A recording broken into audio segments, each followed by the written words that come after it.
어제까지의 말씀들을 보면 바보처럼 어쩌면 예수님을 따라가야 되는 그 예수님이 행적의 모습들이 어리석어 보이기도 하고 말도 안 되는 것 같아 보이나 그럼에도 불구하고 그 예수님의 길을 따라가는 것이 우리의 사명이라고 압축해서 설명해 볼 수 있을 것 같습니다. 그렇다면 다시 한번 오늘 말씀을 통하여서 어떻게 해서 우리의 구원자가 되셨는지, 예수님께서 그렇게 비록 바보 같아 보이고 어리석어 보이지만 그 죽음을 통하여서, 십자가라는 그 길을 통하여서 우리의 구원자가 되주셨는데 대체 어떻게 구원자가 되실 수 있었는지에 대해서 살펴볼 수 있을 것 같습니다. 크게 두 가지로 나눠볼 수 있을 것 같은데, 첫 번째는 하나님의 아들이신 예수님은 고난을 통해서 우리의 구원자가 되셨던 것을 말씀을 통해서 알 수 있습니다. 10절입니다. 제가 읽겠습니다. 그러므로 만물이 그를 위하여 또한 그로 말미암은 이가 많은 이들을 이끌어 영광에 들어가게 하시는 일에 그들의 구원의 창시자를 고난을 통하여 온전하게 하심이 합당하도다. 하나님의 아들 예수께서는 우리를 이끌어 영광에 들어가게 하시기 위해서 친히 고난을 당하셨습니다. 맨 앞에서 고난을 받고 먼저 고난의 길을 걸어가셨다는 것입니다. 맨 앞에 서서 가장 먼저 비바람을 맞는 일입니다. 맨 앞에 서는 일은 가장 많이 맞고 가장 세게 맞고 그리고 가장 아픈 자리입니다. 기러기가 철새들이 이동을 할 때 맨 선두에 있는 그 자리를 수시로 바꾼다고 합니다. 왜냐하면 그 앞에서 맞는 바람이 체력적으로 굉장히 크기 때문입니다. 그런 것처럼 예수님은 제일 앞에서 그 고난과 그리고 그 아픈 자리를 자처하셨습니다. 예수님은 욕망의 노예가 된 무리로부터 버림을 받으신 분이십니다. 권력에 눈먼 사람들, 그리고 기득권과 아집에 빠진 그 종교 지도자들로부터 모함을 받았습니다. 무자비한 로마 병사들로부터 모욕과 채찍질과 잔인한 십자가 고난을 당하셨습니다. 그리고 사랑하는 제자로부터도 버림을 받으셨습니다. 심지어 잠시 동안이겠지만 하늘에 계신 하나님 아버지께로부터도 버림을 당하셨다라고도 볼 수 있을 것 같습니다. 이렇게 맨 앞에서 모든 이들로부터 모든 고난을 한 몸으로 받으셨습니다. 왜냐하면 우리를 영광에 들어가게 하시기 위함이었습니다. 그것은 우리를 하나님 나라의 그 영광의 백성으로 삼으시기 위함이었습니다. 우리도 이 세상을 살면서 참 많은 고난을 받습니다. 그러나 이 고난의 길을 먼저 앞서가신 예수 그리스도를 생각할 때 그것이 내 사건으로 다가온다면 아마도 이것이 큰 위로가 되고 그리고 능히 견뎌낼 수 있지 않을까 싶습니다. 아니, 견뎌낼 수 있습니다. 고난은 지나가면 영광이 옵니다. 그분이 당한 고난에 비하면 어쩌면 당하는 주관적인 사람의 입장에서는 세상 그 어떤 고난보다도 가장 크지만 분명한 것은 예수님이 당한 고난에 비하면 내가 지금 겪고 있는 앞으로 내가 겪을 고난에 비하면 예수님께서 더 큰 고난을 당하셨음을 우리가 기억해야 될 것 같습니다. 내가 앞으로 받을 고난은, 내가 지금 받고 있는 고난은 예수님에 비하면 지극히 작은 것임을 기억해야 될 것 같습니다. 우리가 당하는 고난은 장차 얻게 될 영광에 비길 수가 없음을 또한 우리가 가슴에 새겨야 될 것 같습니다. 그러니 성도들을 무너뜨리고 우리를 무너뜨리는 고난이 없음을 믿으며 고난을 통과하신 예수 그리스도를 따라가야 합니다. 시험을 받아 고난을 당하신 예수님께서 시험을 받아 고난당하는 자들을 8절에서 기록됐던 것처럼 능히 도우실 것이기 때문입니다. 두 번째로 구원자가 되실 수 있었던 과정 중에 한 가지는 죽음을 통해서입니다.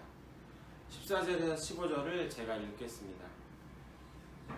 자녀들은 혈과 육에 속하였음에 그도 또한 같은 모양으로 혈과 육을 함께 지니심은 죽음을 통하여 죽음의 세력을 잡은 자 곧 마귀를 멸하시며 또 죽기를 무서워함으로 한평생 매어 종노릇하는 모든 자들을 놓아주려 하심이니, 혈과 육을 지닌 인간이 갖는 모든 두려움의 뿌리는 어쩌면 죽음인 것 같습니다.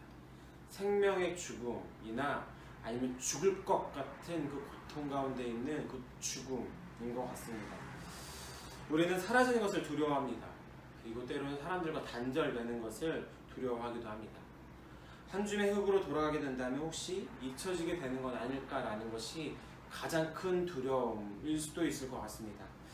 그래서 죽음에 매여 있는 인간은 죽지 않기 위해서 발버둥을 치기도 합니다. 하루라도 더 살기 위해서 모든 방법을 동원해내기도 합니다. 조금이라도 덜 고통스러워하고 싶어 합니다. 죽음이라는 사실을 외면하려고 육체를 만족시키는 일에 몰두하기도 합니다. 죄와 사망에 매여서 종노릇하는 인류의 그 실상이 이와도 같은 것 같습니다. 그런데 이러한 인생을 구원하시기 위해서 하나님의 아들 예수께서 친히 사람과 같은 모양으로 이 땅에 오셔서 사망과 권세에 맞서서 이기셨음을 우리는 알고 있습니다.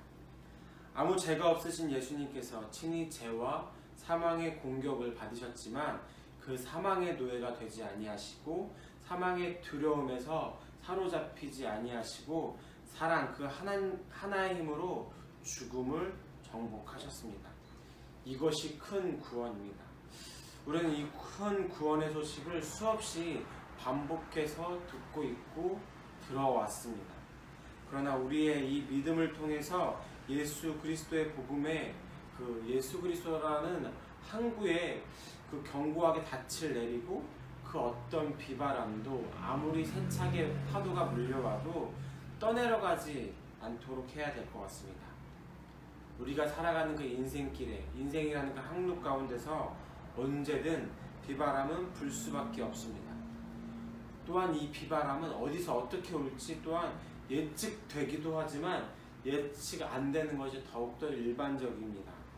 어떤 비바람은 내 몸과 건강을 해칠 수도 있고 어떤 비바람은 또한 어떤 강풍은 내 재산을 날려보낼 수도 있을 것 같습니다. 어떤 비바람은 또한 내 자녀를 쳐낼 수도 있고 어떤 비바람은 내 명예와 자존심을 칠 수도 있습니다. 또한 어쩌면 내가 평생 공들여 쌓아놓은 내 전부와도 같은 그 무엇이든지 간에 그것들을 무너뜨릴 수도 있습니다. 심지어 주님을 향한 내 확신까지도 흔들리게 만들어 버릴 수도 있습니다. 그러나 그럴 때일수록 내 평생 듣던 말씀, 매년 내 귀로 듣던 그 말씀의 마음을 단단히 묶어두기를 소망합니다.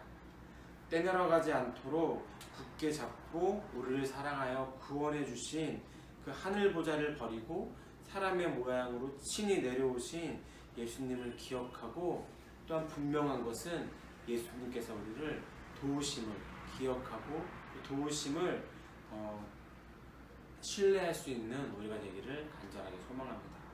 제가 기도하겠습니다. 하나님 감사합니다. 가장 그 앞에서 선두에서 그 모진 고난의 바람을 맞아주셨음을 기억합니다. 주님께서 걸어가신 그 뒷모습만 바라보며 내가 우직하게 걸어갈 수 있는 그 믿음이 내게 있게 허락하여 주시옵소서. 이 길 끝에 영광의 면류관이 예비된 줄을 믿고 내가 타협하지 않고 올곧게 걸어갈 수 있는 사람 될 수 있도록 도와주시옵소서.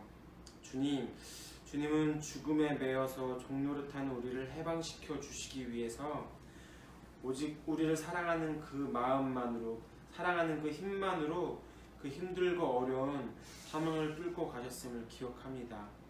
주님의 손을 붙잡고 죽으면 주님의 손잡고 다시 사는 영광이 있을 줄을 믿기에 우리도 그 어떤 두려움 가운데서 흘러 떠내려가지 않을 수 있도록 주님께서 허락하여 주시옵소서. 이 모든 말씀 예수님의 이름으로 기도드렸습니다.